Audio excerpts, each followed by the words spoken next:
সকালে উঠেই আমার প্রথম কাজ হলো বিছানা করা আর ঘরটাকে একটু পরিষ্কার করা। আর ঘর গোছানো দেখলে না মনটা ভীষণ ভালো থাকে।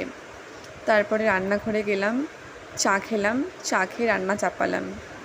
তারপর কিছু কাজ ছিল, যেহেতু বাড়িতে আমি অনেক দিন ছিলাম না।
কিছু কাপড় কাচার ছিল।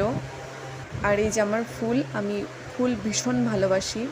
যেহেতু অনেক দিন বাড়িতে ছিলাম না, তো অনেক দিন পরিচর্যাও করা হয়নি। যদি আমার শাশুড়ি মা, আমার হাজব্যান্ড দেখে, তারপরেও নিজেকে একটু গুছোতে ইচ্ছে করে, তো ঠিকঠাক করে রাখছিলাম। তোমরাও কি আমার মতো ফুল ভালোবাসো? জানিও কিন্তু।